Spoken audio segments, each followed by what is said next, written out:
Hello hello, बड़ा सुंदर महफिल, बड़ा बढ़िया बढ़िया गीत सुने के मिलल। बड़ा अच्छा भाव है रउआ के भैया, हमारे बड़ा निक निक गीत सुनौलन। ज्योति हो तो हई कैसे मनाई, रतिया से जरिया पे लागे ना भाई। अब बताओ, एक तरफ हमका दुल्हन बनाए और दूसरे तरफ कहते हैं राजा हो तो हई कैसे मनाई।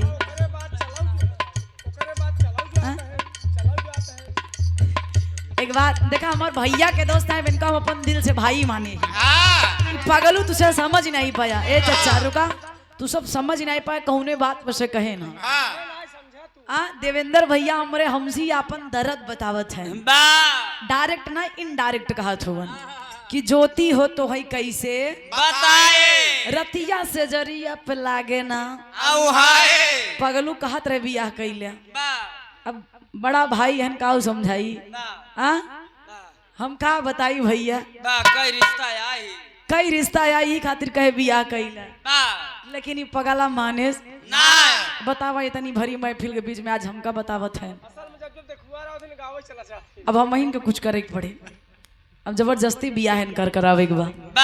एक तरफ कहतन योगी मोदी राज करत हैं बिना बियाह के, और एक तरफ दर्द बा। यही से हम कही बिना बियाह के रही शादी का लड्डू वैसन है, जे खाई वो पछताई, जे ना खाई वो पछताई। ऐसी बढ़िया बिना खाए कहा खाई के पछता मन है, लेकिन बेचारू कही नहीं पावत है। जैसे तू खाए के पछतात हो।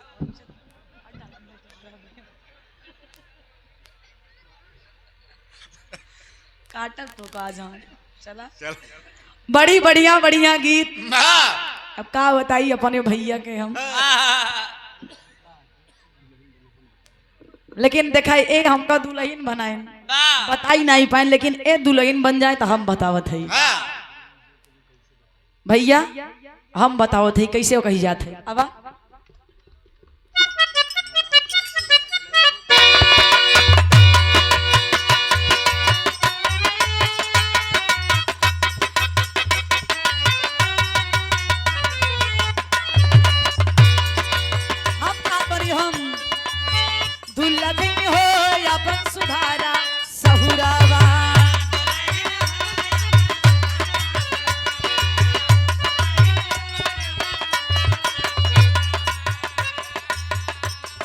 महीना में 4 दिन वो दूल्हा कहा था ये दुल्हन, अरे महीना में 4 दिन हर रहबू तू नहीं हरवा, अरे दुल्हन हो जब नहीं हरे घूम घूम रहबू तो कैसे दूल्हा मानी। सहूर सुधारा बियाह शादी गईला भैया हो तनी सीखिला सहुरवा।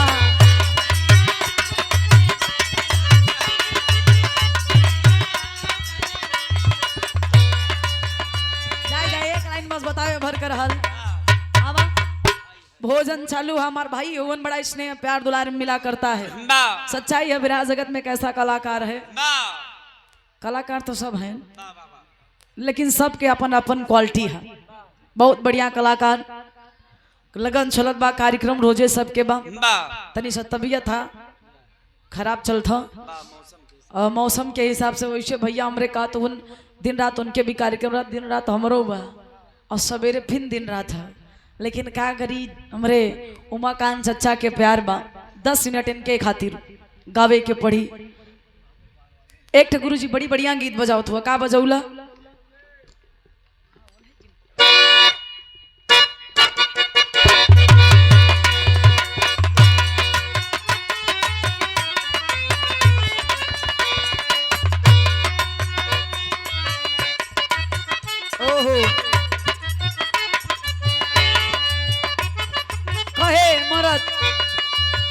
नकिया चढ़ौले बाड़ू, मुहवा फुलौले बाड़ू,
दुल्हन कहा था कोनो अपने पिया से कहे एक बात हमार सुना, कहा दिया का भैया सही हुआ।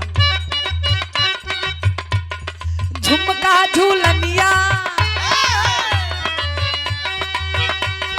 झुमका झूलनिया जबला नहीं लेब से जरिया ही पे राजा सुते नहीं दे।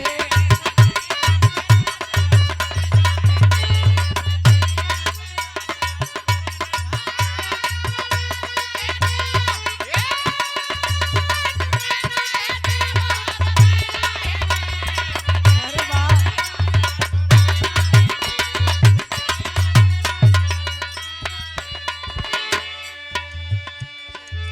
दुल्हनिया मनावता ऐसे मौसम रहे, आज तो ठंडा हुए गर्मी पड़त रहे भैया।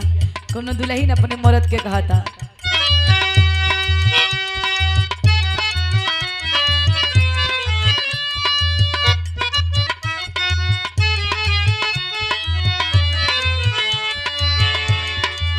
रेलिया पैरा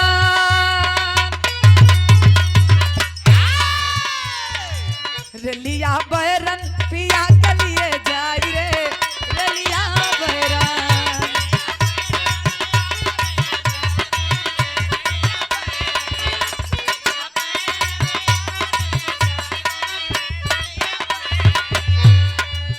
दुल्हन कहा था हे रेलिया के जाती हमारे मन से दू हमरा से दूर गई है। एक बात कहे जहू ने टिकटवा से पिया मोर दई जहू ने टिकटवा से।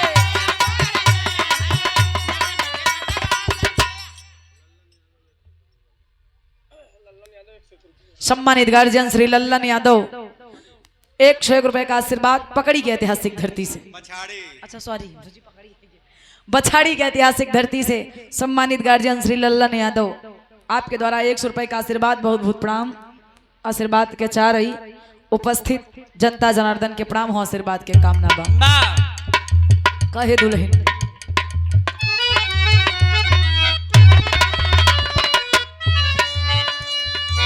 जहू ने टिकटवा से राजा मोर दई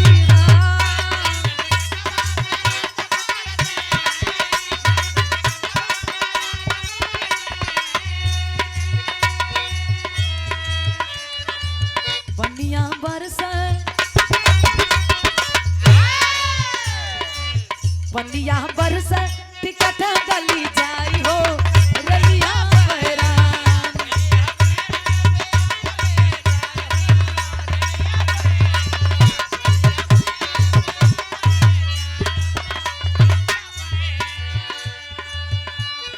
जब रेलिया जब रेलिया गर्दा उड़ावा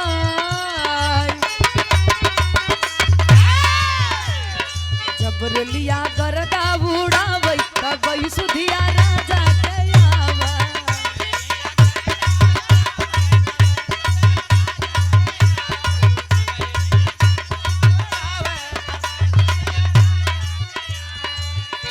कोरस के आवाज बढ़ाओ भैया, कोरस के ऑपरेटर भाई कोरस के आवाज बढ़ाओ।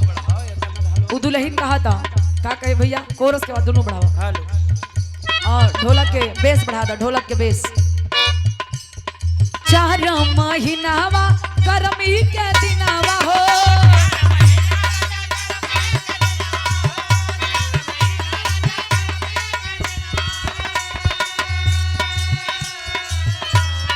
गर्मी के दिनवा में छुए पसीनावा हो।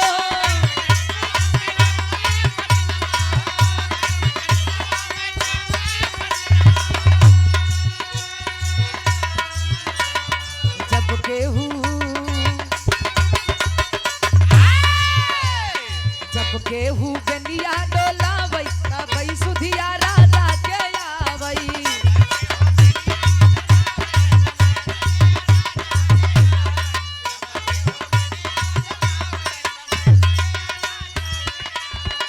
दुल्हन कहा था कि जब जब भी गर्मी पड़ेला सबके परदेसी पिया अपने मुल्किन के लगे अपने दुल्हनी के लगे बेनिया धीरे धीरे डोलावेलन। और जब जब हम देखी ले तब बड़ा हमके तकलीफ होले। आखिरी बात कहे भैया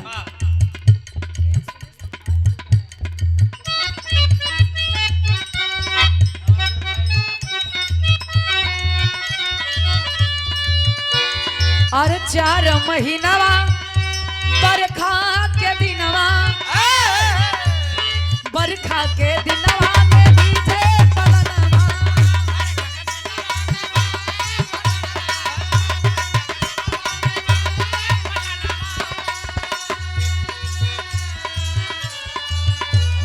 जब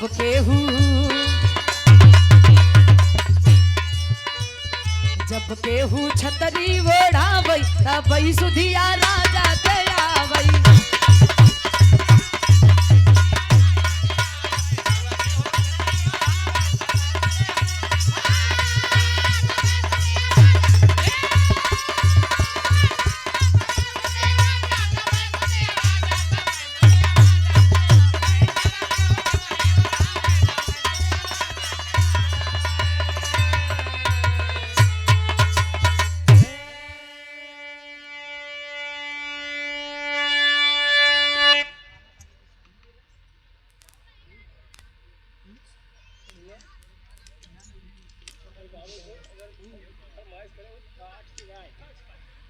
और देखा भोजन चालू हो गया बा, भोजन करे वाले करत हुवन।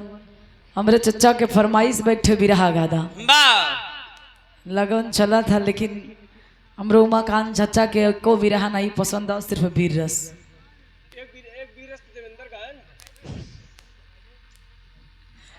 तभी तो जवाब देख पड़ा था। हाँ ठीक बा, एक वीर रस के बिरहा मात्र 10 से 15 मिनट फरमाइश बा, ये वजह से गावत बानी। लेकिन हम चाहत बनी उमाकांत चाचा के सामने बैठे तबे गाई, हम गाई खत्म कर दे नहीं वो बैठिया।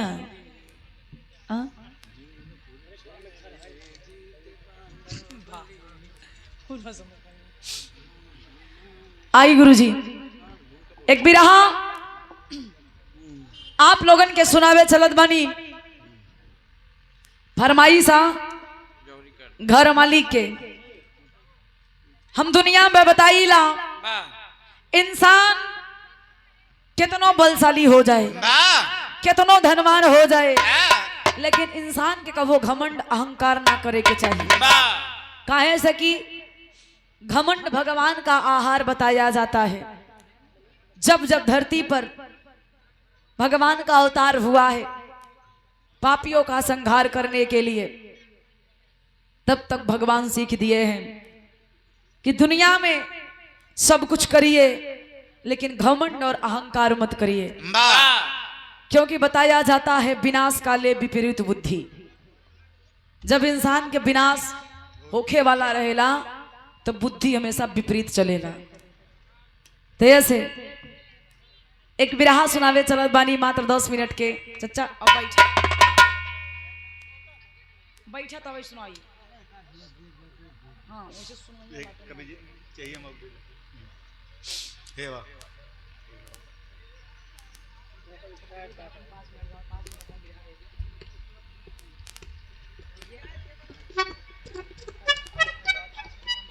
ले ले।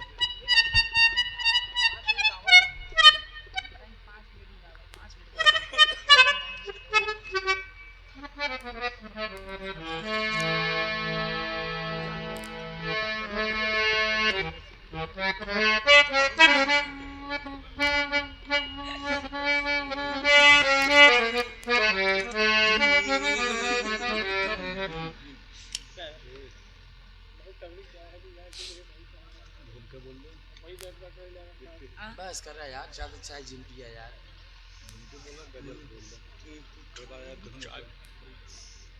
भैया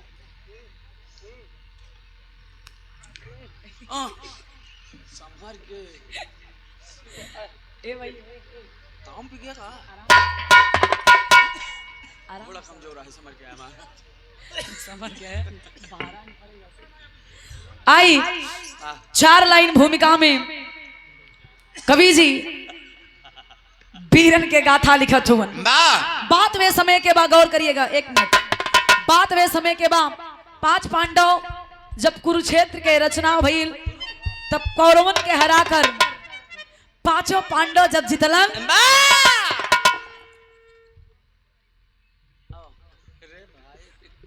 मालिक का डर भाई 5 पांडव जितलन है बाबू। बेरस वार्ता शुरू हमार सब। हाँ ठीक ठीक। घमंड हो गई। जब घमंड भइल बा तो बाहर दुनिया के मालिक कुंवर कन्हैया बैठा के समझौलन कि अर्जुन धरती पे बहुत बड़े वीर बलवान हुए हैं। अर्जुन कहला ना, धरती के सबसे बड़ा वीर सबसे बलवान हम ही बानी। बस खबरदार आगे लाल लंडी है। नंदी जी ने कहा मत नहीं बने ना। ए भैया अर्जुन जी भगवान कन्हैया के बात ना समझत हुवन। कन्हैया समझ गईलन। कलन अर्जुन के घमंड हो गईल बा, घमंड तोड़े के पड़ी। बाहर दुनिया के मालिक एक ठे खेला कैलन। खेला का कैलन? कलन एक ठे अश्वमेघ यज्ञ के रचना करा। वो अश्वमेघ में घोड़ा के मस्तक पे चुनौती लिख के घोड़ा के छोड़ दा। जे भी घोड़वा के पकड़ी वो तोहरा से युद्ध करी, अगर जीत जाई तो बुझ लिया कि धरती पे तू सबसे बड़ा बलवान ना हुआ। अब अर्जुन जी बतिया मान के यज्ञ कर देलन। तब भइल का गुरुजी 4 लाइन भूमिका में कहे के बा।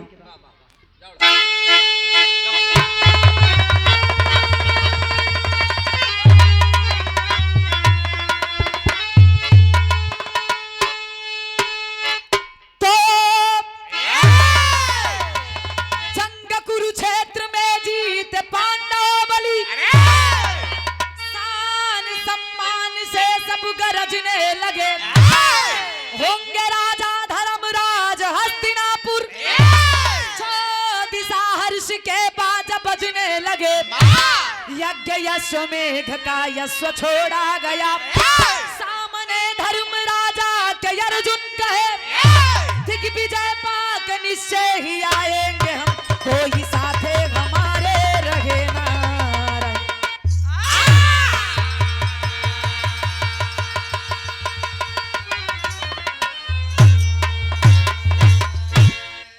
यही के कहल जाला घमंड अहंकार। घोड़ा छुटल बा बाबू अहंकार के बस में। अर्जुन कहलन हमके केहू के साथ ना चाहिए, अकेले ही घोड़ा के पीछा करब और दिखा दे, दिखा दे कि हम कितना बड़ा वीर है। अहंकार के बस में अर्जुन जी चलल हुवन, घोड़ा आगे आगे अर्जुन पीछे पीछे। तो कैलन का एक लाइन कव्वाली हो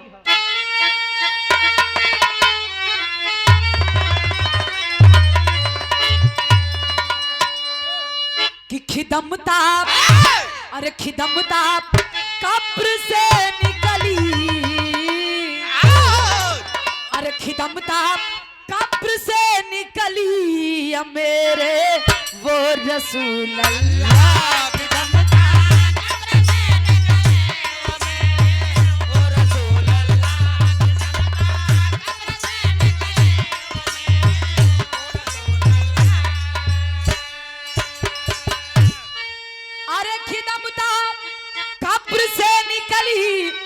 या मेरे वो रसूल अल्लाह, या मेरे वो रसूल अल्लाह की नियामत, अरे नियामत हस्र से फिसली, या मेरे वो रसूल अल्लाह।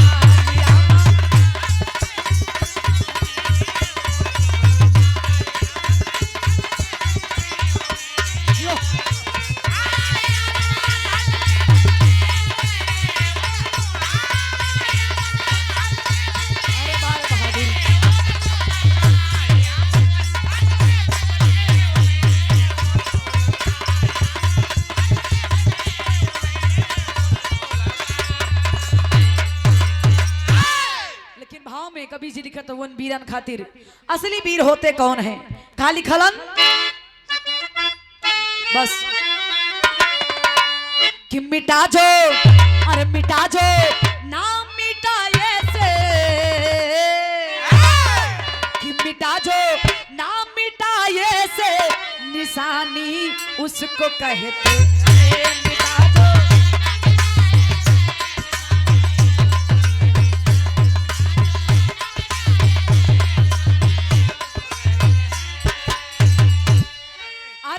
जो निशानी उसको कहते हैं, निशानी उसको कहते हैं।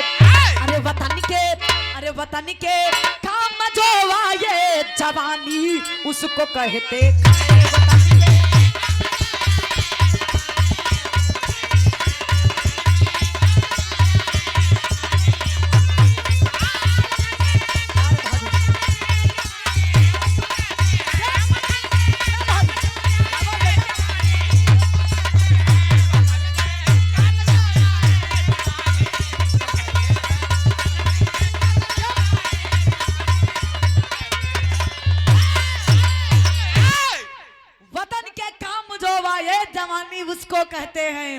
अरे मिटा जो नाम मिटाए से निशानी उसको कहते हैं।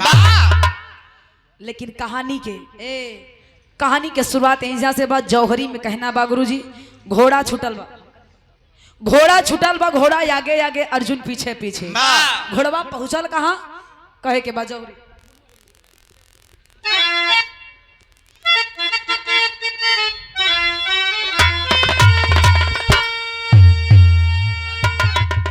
अरे रंग दिया लहू से धरती कुरुक्षेत्र में बाण चला के लौटे केसरी गम वापस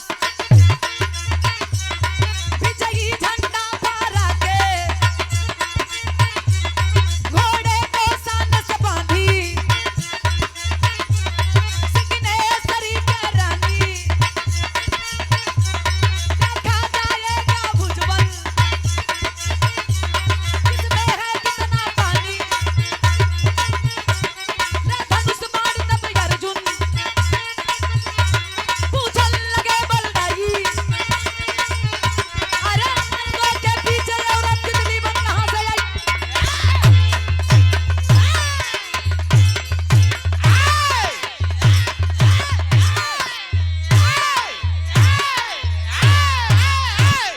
हमार खोज है। ए भैया गौर करिएगा। अब घोड़ा पहुंचल कहां बा? कंचनपुर नगर में। कंचनपुर नगर के रहे वाली नारी जेकर नाम प्रमीला बतावल गई। प्रमीला जब अर्जुन के घोड़वा के देखली तो आग बबूला हो गई। जाके घोड़वा के पकड़ के ठेपेड़े में बांध देली। अर्जुन जी आइल हवन आंखें लाल करके पूछने लगते हैं कि घोड़ा के बंधले हा? प्रमीला निकल के आइल कलश के ई घोड़वा के हम बदले हई, हमरा से युद्ध कर और घोड़ा लेके। अर्जुन कलन तो के लागत बा अपन जिंदगी प्यारी। प्रमीला कली हमके सब प्यारा बे, तू अगर असली मर्द हुआ असली वीर हुआ तो हमरा से युद्ध कर अपन घोड़ा लेके और हम जानत बानी तू कितना बढ़िया वीर हुआ। एक लाइन तरस लगल गुरुजी कहली का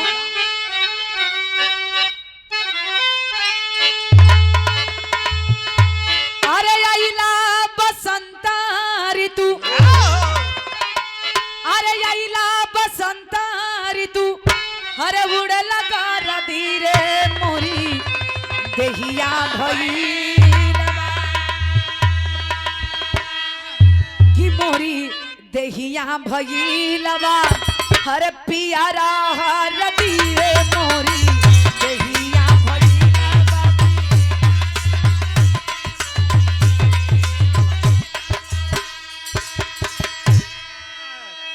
लेकिन प्रमीला कहली अर्जुन से का किया जही जड़ा समनवा, अरे या जही जड़ा समनवा हर बखान कर लावे झूठे कायर सपूता या भी मान कर लावे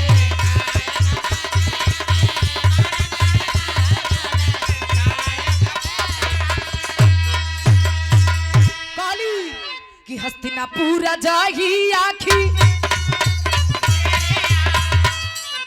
नीचे से निकल जाना ही तो नहीं।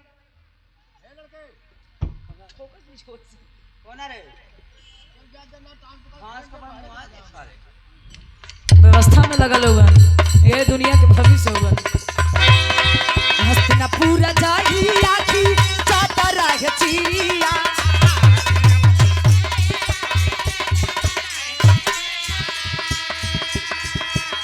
काहा बार से पीरा ताबी काटपुर नगरिया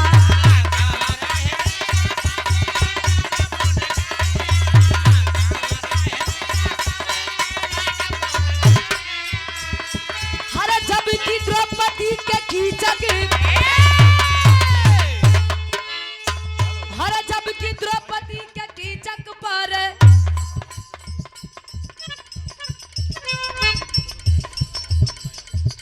हमरे सभाजी चचा के बहने ही वंदना यादव सोले के बुआ सोहर के फरमाइश बा 200 रुपया के आशीर्वाद बहुत बहुत प्रणाम आशीर्वाद के कामना हो जाई। जब की द्रौपदी के कीचक पर सान कर लाहो झूठे कायर सपूता या भी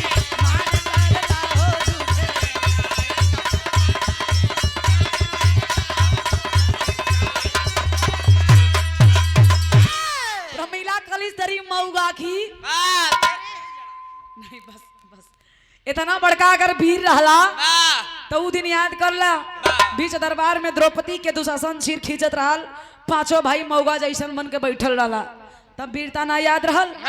उ दिन याद करा जौना समय कीचक द्रौपदी के साथे गलत काम करे चलस, परेशान करे चलस, वो समय कहाँ रहला? कहाँ रहला भैया? जरा बोला रहला समझावत के प्रमीला कली हमरा से ज्यादा वीर बने के कोशिश मत करी। तेरी में कहे के पड़ल का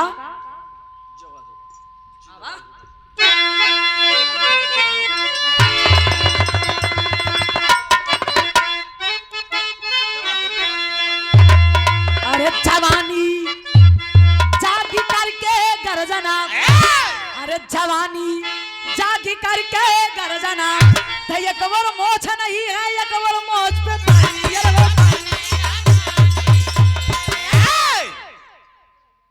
ए भैया जवानी जागी करके गर्जना, एक बार मोछ नहीं है, एक बार मोछ पे पानी, जवानी जागी करके गर्जना। प्रमीला ललकारा था, तब तक कवि जी के बिरहा में एक लाइन तरस लिखे के पड़ल।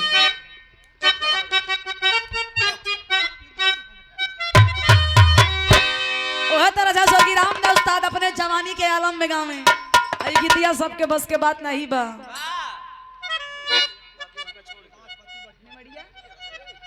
नेवड़िया बरई पार से श्री राधे श्याम यादव प्रधान जी, आपके द्वारा 251 रुपए का आशीर्वाद।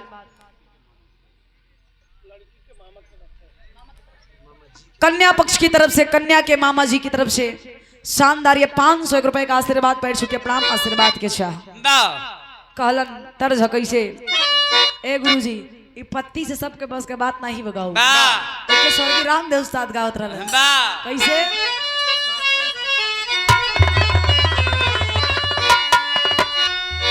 अरे हमार पाइजे बरा जहीरो जोड़दा। शाबाश शाबाश, बाल लाल भरत दिल खुश कर दिला। अरे शिष्य हुआ उनकर, लेकिन ज्यादा भाव पे गौर करा। प्रमीला खली का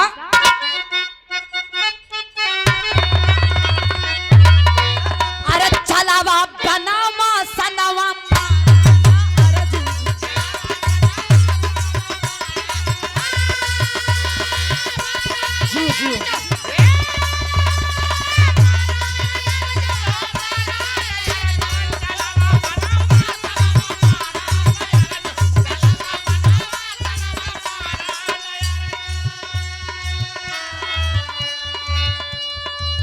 कहली अर्जुन से एक बात हमार सुना, सेना से कहे दो लड़े जोर भर के,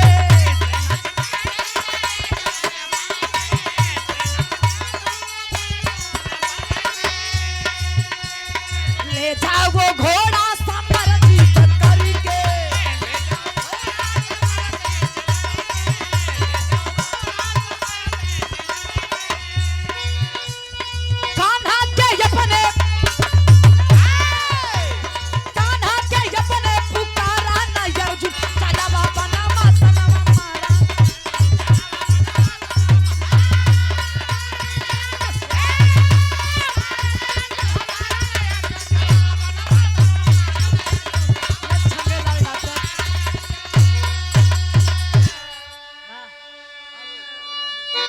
भैया प्रमीला कहली कि अगर हमरा से युद्ध करे के बाद तो हमरा से बकवास मत कर, मरद ना बल्कि मेहरारू के चैलेंज करत बानी, हमरा से युद्ध कर, अपन घोड़ा लेके जा।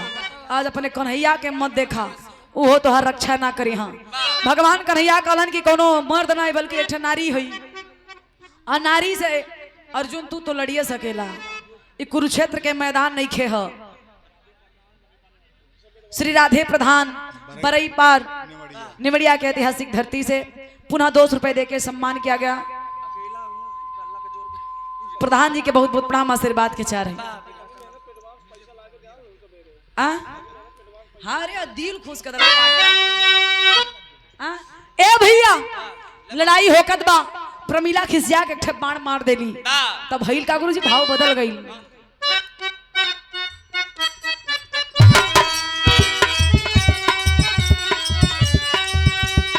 बहादी लचकनिया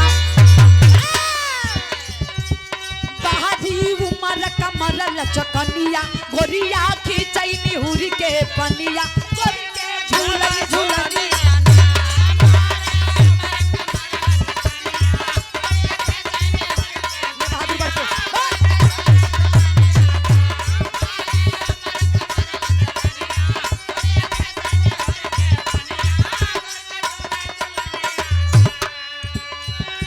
लेकिन अर्जुन कैलन अखिया लाल लाल कर कुत्ती के ललानवा हो समानवा ए लागे सनवा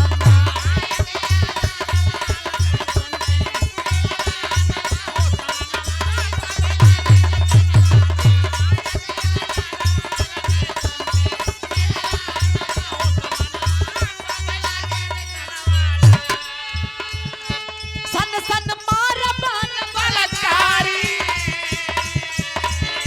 सबको काट गिराई नारी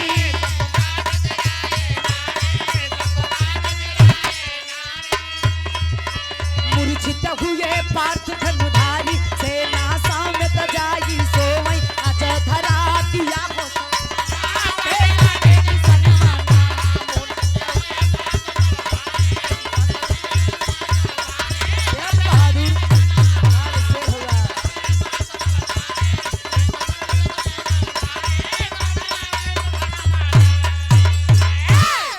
बाबू खिसिया के प्रमिला एक ठे बाण मनली अर्जुन मूर्छित अवस्था में धरती पे गिरल हुवन पानी के छींटा पड़ा लूट के खड़ा भइलन देखलन अपने आप के जमीन पे खिसिया गइलन प्रमिला कलश का हो बस इतने भी रहुआ तू एक ही बाण में धराशाही अर्जुन खिसिया के खड़ा भइलन भगवान कन्हैया के याद कैलन और कहलन कि प्रभु आज हमरा के आप छोड़ के गइल हुआ बात वीरता पे आइल बा बहुत बड़ा कदम उठावे चलत बानी आप भी से इजाजत हम ना ली अर्जुन कैलन का खिसिया के बाबू पहपट में कहना है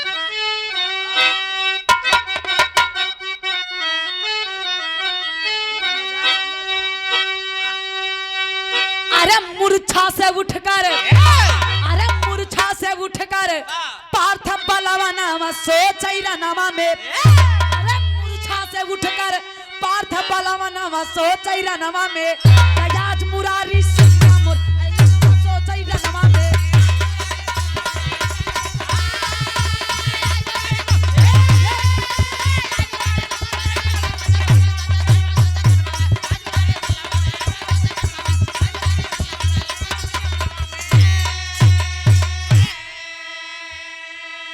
हर जग में बचा सकता नहीं कोई इस नारी की जान अरे मोहन अस्त्र खींच के मारे अब पार्थ बलवान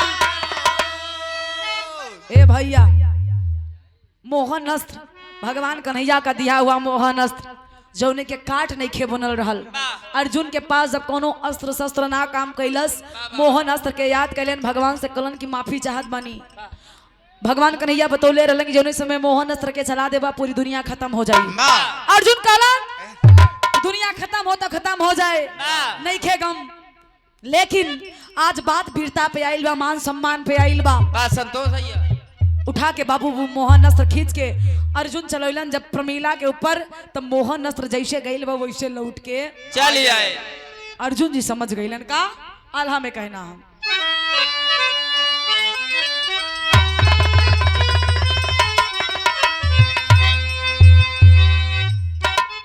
जिया जिया बहादुर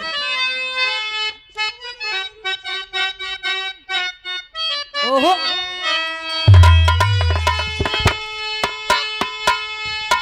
गौर करिएगा बाबूजी ये बड़ी ऊंची बात है कबीर जी लिखते हैं का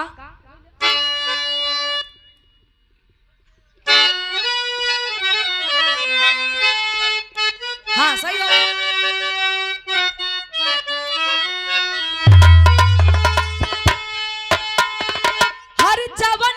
रजूना जीतले महाभारत कई लड़ैया कड़ दौड़ा चार जैसन वीरावा के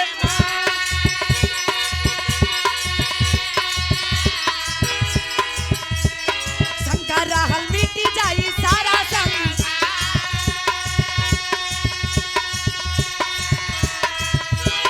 जौने यस्त्र के कबो जिंदगी में छुआ ले शंकर रहल मिटी जाई सारा संसार वो पन मार के लाचार तब भई रे मारा दे के पानी लिहल सावर तूता सन सन बनावा चलावई मारी चाहे माता दी के दूधन बजाए बनवा के घेरा में घेरैले कबैया लठिया से कूदी जाई गिरे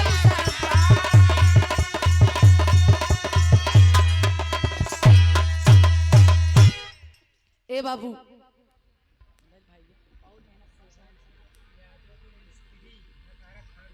सभाजीत यादव मिस्त्री लखारा खान देव लखारा नकहर अच्छा खान देव सभाजीत मिस्त्री यादव नकहरा की ऐतिहासिक धरती से सभाजीत यादव सभाजीत यादव मिस्त्री अच्छा सभाजीत यादव के मिस्त्री नकहरा खान देव से मोटरसाइकिल मिस्त्री है केथक मिस्त्री है भैया और अच्छा ये देखा मोटरसाइकिल के मिस्त्री हेरते हैं इनकर पंचर हो गई 51 रुपया के आशीर्वाद बहुत बहुत प्रणाम तो तोहार ए भैया गौर करिएगा प्रमीला के पास जब मोहन नस्त्र गई प्रणाम करके नतमस्तक करके बाबूजी लौट आई वे समय अर्जुन के पता चल गई ये कोई साधारण नारी नहीं है ये बहुत बड़ी नारी है कवन नारी पानी भरे वाली अच्छा मेरा रू जाना था हाँ? मेरा रू जानित भाई नहीं जिन जाना काका ए भैया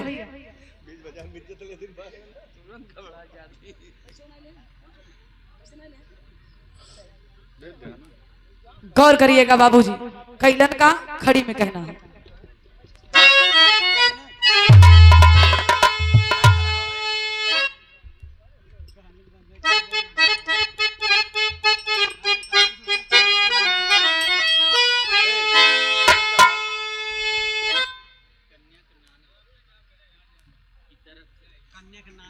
और ये देखिए कन्या पक्ष की तरफ से कन्या के नाना जी आपके द्वारा शानदार ये 500 रुपए दे के हौसला बढ़ाया गया बहुत बहुत प्रणाम आशीर्वाद के चाह रही आई भैया अंतिम लाइन में कहेगी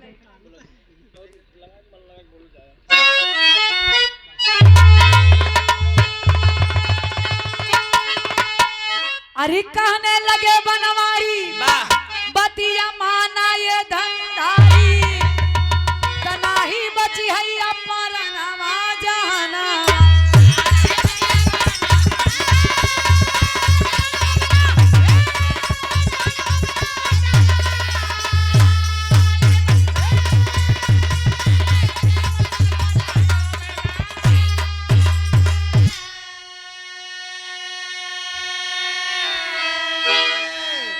प्रमीला के बाण जब खींच के प्रमीला मंडलित अर्जुन के पीछा कैले है जब अर्जुन के पीछा कैलस बाबूजी कन्हैया के पास अर्जुन भाग के गईलन हथवा जोड़ के माफी मांगत हो ना अर्जुन के भगवान कन्हैया उठा के समझौलन कि अब हम कुछ ना कर पाई वो साक्षात दुर्गा का रूप है माफी मांगे के बाद उनके पैर पे गिर के माफी मांगला जीवन दान में जीवन के दान में दे दी हम उनसे मत भिड़ाओ दुर्गावती है दुर्गावती नहीं साक्षात आदि शक्ति दुर्गा जगदम्बा है अर्जुन जी का पथ शरीर चलल है प्रमीला उठा के हथवा समझौली का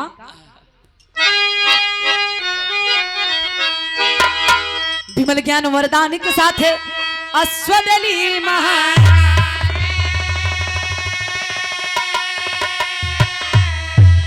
अरे करना दुनिया में घमंड नहीं होती घमंड की हानि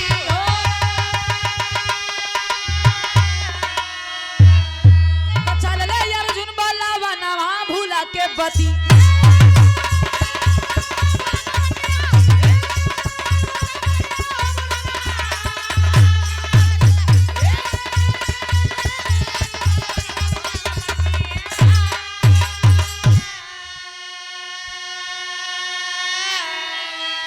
प्रमीला प्रमिला सीख दे देली, अर्जुन जी क्षमा मांग लेने की दुनिया में आज के बाद घमंड ना करब।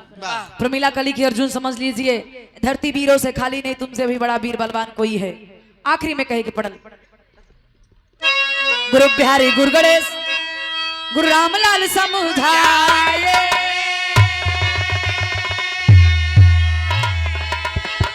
अरे स्वर्ग से चंद्रिका कभी बच्चन गीत सजा,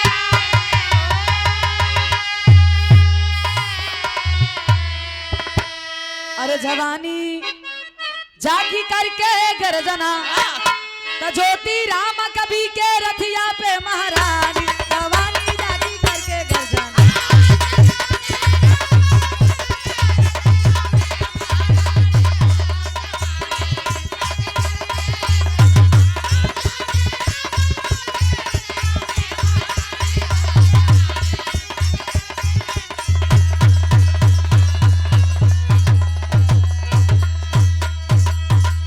बहुत बहुत धन्यवाद। गावे बजा में अगर कोनो त्रुटि भइलो आप लोग क्षमा करिए, यहीं से कार्यक्रम समापन हो।